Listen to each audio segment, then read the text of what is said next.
கிடைத்திருக்கும் முக்கிய செய்தி,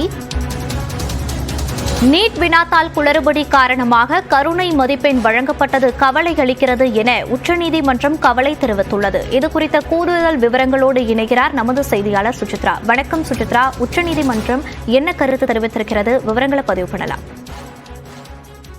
நீட் வினாத்தாளில் மிக முக்கியமாக இயற்பியல் பகுதியிலிருந்து கேள்வி கேட்கப்பட்ட ஒரு கேள்விக்கு தவறான பதிலை வழங்கியதன் மூலமாக கருணை மதிப்பெண்களானது வழங்கப்பட்டதால் பல்வேறு மாணவர்கள் தரவரிசை பட்டியலில் பின்னுக்கு தள்ளப்பட்டார்கள் என்ற ஒரு மனுவானது இன்று விசாரணைக்கு எடுத்துக் கொள்ளப்பட்டது. மிக முக்கியமாக இந்த மனுவினால் வழங்கப்பட்ட கருணை மதிப்பெண்கள் காரணமாக சுமார் 4.5 லட்சம் மாணவர்களுக்கு ரேங்க் தரவரிசை பட்டியலில் இடம் என்பது முன்னுக்கு கிடைத்தது கவலை அளிப்பதாக நீதிபதிகள் தற்பொழுது கருத்தை முன்வைத்திருக்கிறார்கள். அது மட்டுமல்லாமல் அந்த சர்ச்சைக்குரிய இயற்பியல் பகுதியிலிருந்து கேட்கப்பட்ட கேள்விக்குரிய சரியான பதிலை கண்டுபிடிப்பதற்காக தற்பொழுது டெல்லியினுடைய IIT நிபுணர்கள் அடங்கிய 3 பேர் அடங்கிய அந்த குழுவை நியமிப்பதற்கான ஒரு உத்தரவை டெல்லி IIT இயக்குநருக்கு உச்சநீதிமன்றத்தினுடைய தலைமை நீதிபதி அமர்வானது பிறப்பித்திருக்கிறது.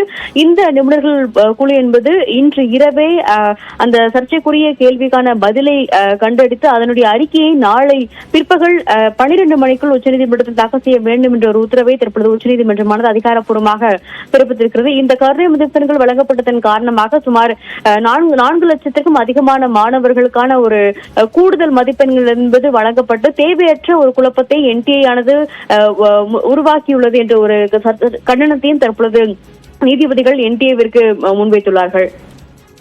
விவரங்களுக்கு நன்றி சுசித்ரா.